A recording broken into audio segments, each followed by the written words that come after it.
بسم اللہ الرحمن الرحیم، السلام علیکم۔ میں ہوں یوسف وائس رائے اور آپ دیکھ رہے ہیں پروگرام وان کاروبار۔ ہم جس شہر میں رہتے ہیں، بلکہ میں یہ کہوں گا کہ ہم زندگی کو کس طریقے سے گزار رہے ہیں، کتنی سپیڈ میں ہم بھاگ رہے ہیں، ہوس ہمارے اندر سے ختم نہیں ہو رہی۔ سب سے امپورٹنٹ کیا ہے کہ ہم جب پیدا ہوتا ہے انسان، اس وقت سے لے کے مرتے دم تک اسٹرگل کرتا رہتا ہے، لیکن وہ اسٹرگل کا ہم ایک نام دیں، وہ ہے بھوک۔ بھوک جو ہے وہ انسان کی کبھی ختم نہیں ہوتی۔ آج کل کے حالات میں جو آپ کو نظر آ رہا ہے وہ ہے ہمارے سیاستدان بھوک کو لے کر بہت پریشان ہیں۔ ان کو روٹی نہ ملے تو وہ پریشان، لیکن فیل دا ہنگر کون کرے گا؟ ہماری رعایا جو عام پبلک ہے وہ کس طریقے سے زندگی گزار رہی ہے، اس کا سیاستدانوں کی زندگی پہ کوئی اثر نہیں پڑتا۔ آج کے دور میں ڈالر 260 روپے میں بھی اویلیبل نہیں ہے، پرائسز بہت بڑھ چکے ہیں، مہنگائی اتنی بڑھ گئی ہے کہ اگر آپ کی انکم اور ایکسپینس برابر نہیں ہو تو چوری چکاری، ڈکیتی، رہزنی، اغوا برائے تاوان، یہ والے معاملات کھڑے ہو جاتے ہیں۔ آج ہم نے اپنے پروگرام میں دعوت دی ہے آل کراچی ریئلٹر ایسوسی ایشن کے پریزیڈنٹ ایم رحمان صاحب کو۔ السلام علیکم سر۔ وعلیکم السلام، خوش آمدید کہتے ہیں سر آپ۔ Thank you. سر جیسے آپ نے آج کے حالات دیکھے، سر بجلی کا بل ہو گیا، آپ کا ڈالر ہو گیا، سیاست میں ہر کوئی اپنی جو ہے وہ ٹانگ گھسا رہا ہے، جس کو نہیں ہے سیاست سے تعلق وہ بھی چرچا کر رہا ہے کہ میں اس سیاستدان کے ساتھ ہوں، میں اس پارٹی کے ساتھ ہوں۔ آپ اپنے گھر پہ دھیان کیوں نہیں دیتے؟ آپ آج 25,000 روپے کما رہے ہیں، آپ کا ایکسپینس 30,000 روپے ہے، تو وہ 5,000 روپے آپ کہاں سے لائیں گے؟ تو ریئل اسٹیٹ سیکٹر جو ہے اس وقت پاکستان کی سب سے بڑی معیشت جو ہے وہ اس پہ چلتی ہے، ریئل اسٹیٹ پہ، زراعت کے بعد۔ تو یہ سیکٹر تو سورج غروب ہونے والا ہے، اس بارے میں آپ کیا کہیں گے؟ کہ آپ جیسے پریزیڈنٹ ہیں آل کراچی ریئلٹر ایسوسی ایشن کے، تو آپ نے نشیب و فراز سب دیکھے ہیں، اتنا ٹائم گزارا ہے، 25-30 سال گزارے ہیں، تو اس معاملے میں آپ کس طرح لیتے ہیں اس کو؟ بسم اللہ الرحمن الرحیم۔ آپ نے بالکل حالات کی صحیح ترجمانی کی۔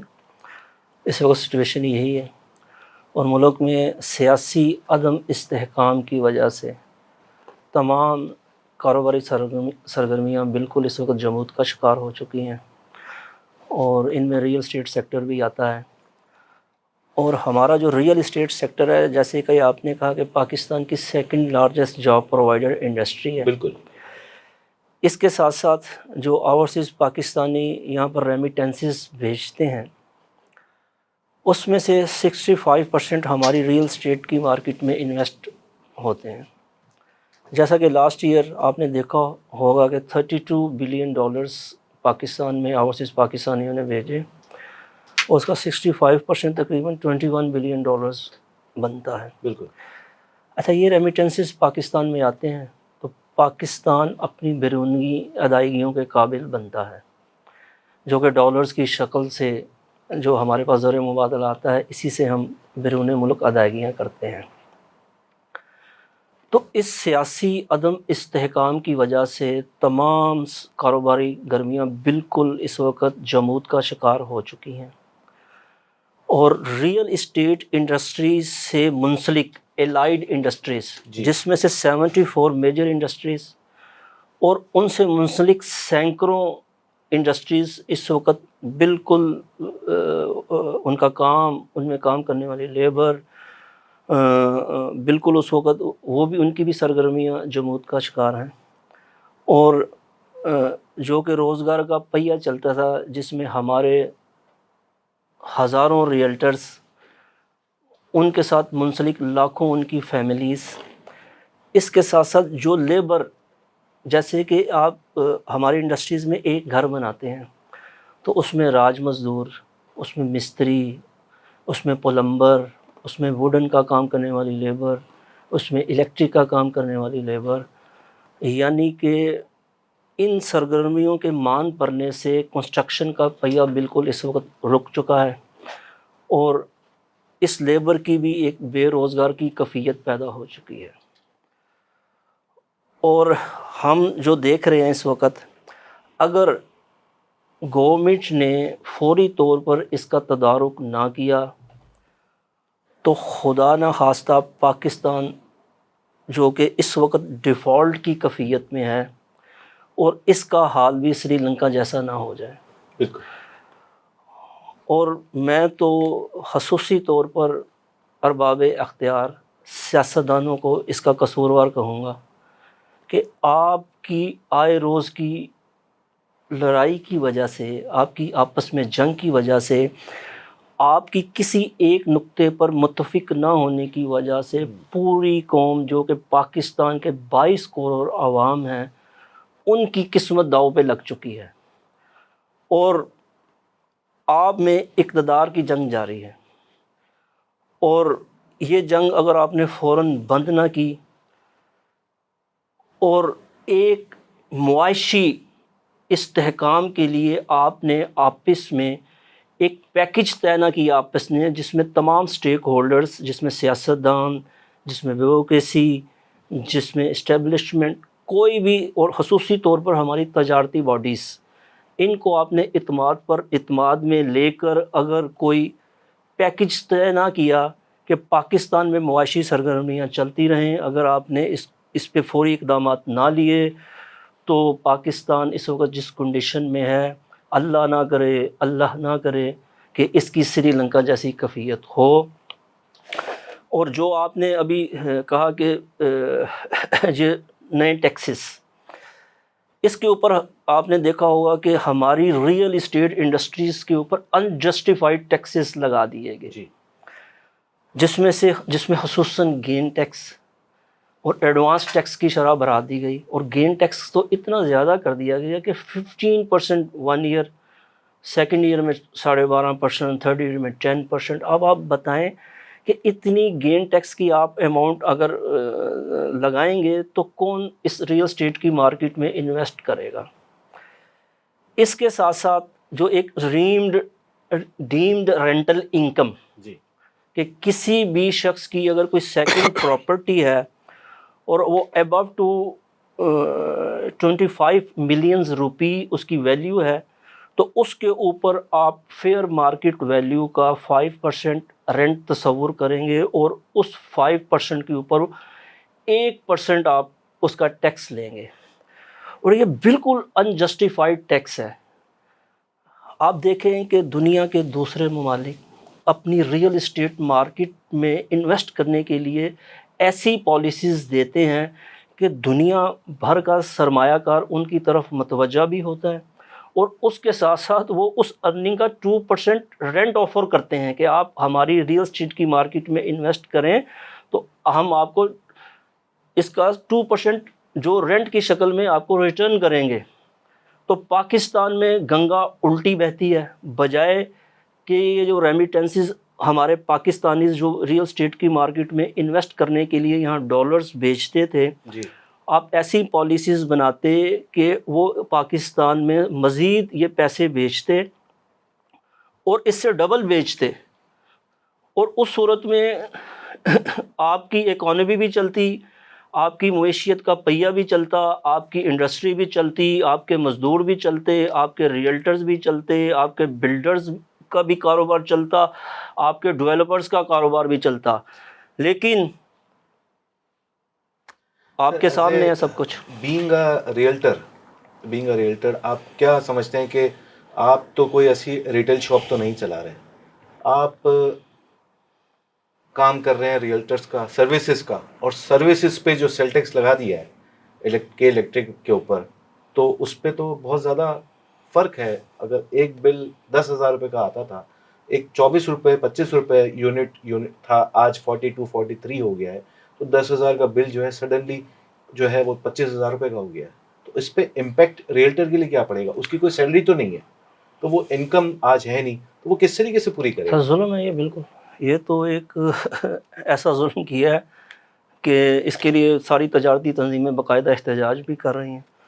ایک شخص جس کی شاپ کا کرایہ، جیسے سرجانی ٹاؤن چلے جائیں آپ، اورنگی چلے جائیں جو کہ لو انکم کے ایریاز ہیں، وہاں پر ایک شخص، ایک شاپ کیپر جو ہے، اگر اس کا کرایہ 3,000 یا 5,000 یا 6,000 دیتا ہے اور وہ میکسیمم 50 یا 40 یونٹ یوز کرتا ہے یا 100 یونٹس یوز کرتا ہے، یا کہ ایون 0 یونٹ بھی اگر یوز کرتا ہے تو اس کے اوپر آپ کو منیمم 6,000 پر منتھ دینا پڑے گا۔ جی تو 6,000 پر منتھ کا مطلب ہے 72,000 پر ایئر، تو یہ کہاں سے جسٹیفائڈ ہے؟ یہ تو ایک ایسا ظلم کیا گیا ہے کہ ایک تو کاروبار کی سرگرمیاں بالکل مان پڑ چکی، اور اوپر سے یہ ٹیکسز کہاں سے لوگ پیڈ کریں گے؟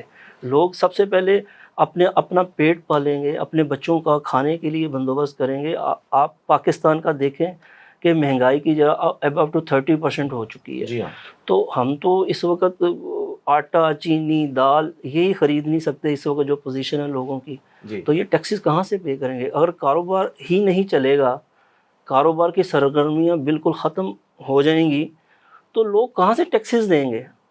سر ابھی انکورچمنٹ کا معاملہ واپس اٹھ رہا ہے، بہت ساری جگہوں پہ انکورچمنٹ ہو رہی ہے۔ ایس بی سی اے سے آپ کو اپروول فوراً مل جاتی ہے۔ 80 گز پہ جو ہے 7 منزلہ، آج آپ نے دیکھا ہوگا 2 دن پہلے کریم آباد موسیٰ کالونی کے ایریا میں جو بلڈنگ، نئی بنی ہوئی بلڈنگ جو ہے وہ زمین بوس ہو گئی۔ تو اس میں ارباب اختیار کا، ایس بی سی اے کا، یا ان میں کام کرنے والے ملازمین کا ہاتھ ہے؟ دیکھیں، سب سے پہلے تو آپ نے کہا دیکھیں اس کی لیگل اپروول تو کسی صورت نہیں ملتی۔ جی، یہ ساری سرگرمیاں اللیگل ہیں، اور اس میں بدقسمتی سے Sindh building control authority, anti encroachment اور جو بھی ادارے اس چیز کو مانیٹر کرتے ہیں، ان کی بلیک شیپس، ان کے غلط قسم کے لوگ سارے اس دھندے میں انوالوڈ ہیں، اور یہ ایک کرپشن کا دھندا ایک سسٹم کے تحت چل رہا ہے، اور اس کی وجہ سے کراچی کا سارا انفراسٹرکچر تباہ ہو رہا ہے۔ ایک جگہ ایک 40 گز کا پلاٹ یا ایک 60 گز کا پلاٹ یا 120 گز کا پلاٹ ایک فیملی کے لیے الاٹ کیا گیا تھا، اور وہاں پر جو انفراسٹرکچر دیا گیا تھا وہ ایک فیملی کے لیے تھا۔ اگر اس ایک پلاٹ کے اوپر آپ 7 منزلہ یا 5 منزلہ بلڈنگ بنائیں گے تو ایک تو آپ کا پورا انفراسٹرکچر کولیپس کر جائے گا، دوسرا وہاں پر آپ کو انٹر ہونے کے لیے آپ کو پارکنگ کی جگہ بھی نہیں ملے گی، اس روڈ سے آپ کو نکلنے کے لیے یعنی کہ راستہ بھی نہیں ملتا۔ اس وقت ناظم آباد آپ دیکھ لیں، اس میں رضویہ دیکھ لیں، اس میں لیاقت آباد دیکھ لیں، اس میں جیسے آپ نے موسیٰ کالونی کا ذکر کیا، یہ سب ایریاز دیکھ لیں، اس میں بندہ ان کی روڈز میں اب انٹر نہیں ہو سکتا، اتنا بڑا پارکنگ کا مسئلہ بن چکا ہے۔ اور دوسرا آپ ان کو فیسیلیٹیٹ نہیں کر سکتے، اتنی آپ کے پاس پانی کی کمی، آپ پانی کیسے ان کو پرووائڈ کریں گے؟ اچھا، پھر الیکٹریسٹی کا مسئلہ کہ ایک ہی پلاٹ کے اوپر 7 یا 8 میٹرز آپ کیسے ان کو دیں گے؟ سوئی گیس کا ایشو کہ گیس آپ کیسے پرووائڈ کریں گے؟ تو یہ ایک اللیگل دھندا سرکار کی سرپرستی میں چل رہا ہے، اور جو اس میں بلیک شیپس ہیں وہ اس دھندے کو چلا رہی ہیں، اور اس وجہ سے جو ہمارا شہر ہے کراچی اس کا حلیہ بگڑ رہا ہے۔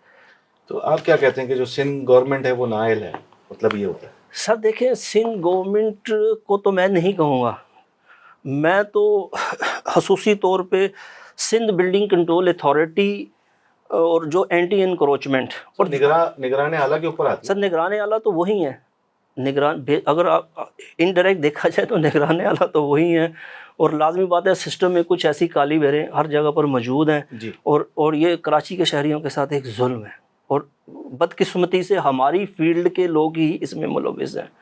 ہم اپنی ایسوسیشن کی سطح کے اوپر اس کے اوپر گاہے بگاہے ایک مہم بھی چلاتے ہیں، لوگوں کو آگاہی بھی دیتے ہیں کہ آپ اس قسم کے اللیگل آپ جائیداد نہ خریدیں، اس کی کوئی آپ کو ڈاکومنٹیشن آپ کو نہیں نہ بلڈر دے گا، اور ایک صرف یہ فل اینڈ فائنل کے ایگریمنٹ کے اوپر یہ جائیداد بیچ دی جاتی ہے، اس کی کوئی ڈاکومنٹیشن نہیں، لیکن پھر بھی یہ دھندا چل رہا ہے، اور لوگ آپ نے دیکھا جو معاشی بحران جو چل رہا ہے، اس کو دیکھتے ہوئے بلڈر ایسوسیشن نے بھی ہاتھ کھڑے کر لیے ہیں جی گورنمنٹ کے آگے۔ مطلب ایک پراپرٹی بلڈر بناتا ہے، بیچتا ہے، بکنگ کرتا ہے، اس وقت اس کی کنسٹرکشن کاسٹ کچھ ہوتی ہے، جب بنانے پہ آتا ہے تو پرائزز، اسٹیل کی پرائزز آپ دیکھ لیں، سیمنٹ کی پرائزز دیکھ لیں آپ، تو یہ بلڈر تو نہیں بنا پائے گا۔ تو اس وجہ سے مجھے لگتا ہے کہ بلڈر ایسوسیشن نے بھی کہا ہے کہ بھائی ہم سے نہیں ہوگا۔ میں آباد کے چیئرمین محسن شیخانی صاحب نے بھی ریزائن کر دیا اس معاشی بدحالی کے اوپر۔ کیا کریں آپ مجھے بتائیں کہ اس کا سلوشن کچھ نظر آتا ہے؟ سر دیکھیں، ملک میں بہتری کے چانسز ہیں؟ دیکھیں بالکل اس وقت جو پوزیشن ہے، آپ کنسٹرکشن کاسٹ دیکھ لیں، کیونکہ بلڈرز کا تعلق کنسٹرکشن سے ہے۔ جی، آپ کنسٹرکشن کاسٹ دیکھیں کہاں پہنچ چکی ہے۔ آپ ایک بکنگ آج کے ریٹ پہ کرتے ہیں، آپ کی کنسٹرکشن کا آپ سریا آج سے 1 سال پہلے 1 لاکھ روپے ٹن لے رہے تھے، اس وقت آپ کو 2 لاکھ میں بھی میسر نہیں۔ ایک سیمنٹ کی بوری جو آپ 1 سال پہلے 500 روپے کی لیتے تھے یا 600 روپے کی لیتے تھے، اس وقت 1000 میں بھی اویلیبل نہیں۔ ایک بلاک جو آپ 1 سال پہلے 22 روپے کا لیتے تھے، اس وقت 40 روپے کا ہے۔ تو جس بلڈرز نے، جس ڈیولپر نے آج سے 1 سال پہلے بکنگ کی ایک پروجیکٹ کی، اس کا کنسٹرکشن ریٹ اگر 3000 روپے اسکوائر فٹ تھا، تو اب تو مٹیریل کی کاسٹ ڈبل کا مطلب ہے اس کا جو جی کنسٹرکشن پرائس 6000 پہ آ گیا، تو وہ کہاں سے ڈیلیوری دے گا؟ سفر کون کرے گا؟ مجھے یہ بتاؤ۔ ڈیلیوری کہاں سے دے گا؟ سفر پبلک کرے گی، لوگ پبلک کریں کر گے، رہی ہے نا، لازمی بات ہے، بلڈر ہاتھ اٹھائے کسی گا۔ کو کوئی فرق نہیں پڑتا، پبلک سفر کرے گی۔ جی بالکل، general prime public. Minister scheme آئی، اپنا گھر اسکیم آئی، لوگوں نے اس میں بک کرائے لیے، کرائے کے گھروں سے اپنے گھروں میں شفٹ ہو گئے۔ بہت سارے ایریا میں، سلمز ایریا میں وہ لوگوں نے جو ہے وہ اپنے کرائے کے گھر سے اپنے گھر میں شفٹ ہو گئے۔ یہ اچھی اسکیم تھی۔ جی سڈنلی نئی گورنمنٹ آ گئی، انہوں نے ٹیک اوور کیا اور یہ معاملہ سارا ہولڈ ہو گیا، پوسٹ پون کر دیا۔ تو اب عوام جو سفر کر رہی ہے، ہم آئی ایم ایف کو روتے ہیں، آئی ایم ایف سے قرضہ چاہیے۔ سر ایک سروے کے مطابق 25 کروڑ کی آبادی آلموسٹ ہے ان آفیشیل، اگر ہم دیکھیں اس کو تو 1.5 کروڑ لوگ جو ہے سروے کے مطابق کروڑ پتی ہیں، پیسے والے ہیں، بہت اچھے گھرانوں سے تعلق رکھتے ہیں۔ اگر 1500 ڈالر ایک فرد بھی دیتا ہے تو آپ کے ملک کا قرضہ اتر جاتا ہے۔ سر ان کو قرضہ نہیں اتارنا ہے، ان کو اپنی جیبیں بھرنی ہے۔ سر آپ کا بہت بہت شکریہ، آپ ہمارے پروگرام میں تشریف لائے۔ جی ناظرین، میں ارباب اختیار اور سیاستدانوں کو ایک پیغام دینا چاہتا ہوں کہ خدا را ہاتھ جوڑتا ہوں آپ لوگوں کے آگے، عوام پہ ترس کھائیں، لوگوں پہ ترس کھائیں۔ آپ آ کے چھوٹے چھوٹے ایریا میں وزٹ کریں، آپ دیکھیں، آپ اپنی جیبیں بھرنے میں لگے ہوئے ہیں، عوام کو دیکھیں کس طریقے سے آپ کو بددعائیں دیتے ہیں، آپ کو فرق نہیں پڑتا ہے۔ اگر آپ اس چیز کو محسوس کریں گے تو آپ کو ریئلائز ہوگا، فیل دا ہنگر۔ اگر آپ سامنے والے کی بھوک کو نہیں دیکھیں گے، آپ صرف اپنی بھوک کو دیکھیں گے تو پورے قارون کا خزانہ بھی خالی ہو جائے گا، لیکن آپ کی بھوک ختم نہیں ہوگی۔ لیکن ایک آدمی جو روزگار کے لیے نکلا ہوا ہے، ایک مزدور روزگار کے لیے 100 روپے 200 روپے کے لیے روز کے لیے ترس رہا ہے، آپ اسی کے حق پہ ڈاکہ مار رہے ہیں۔ تو خدا را اس چیز کو دیکھیں اور عوام کا تھوڑا خیال کر لیں۔ باقی ناظرین، آپ لوگوں سے اجازت چاہوں گا، یوسف وائسرائے کو مہمان ہمارے اہم رحمان کے ساتھ اجازت دیجیے۔ السلام علیکم۔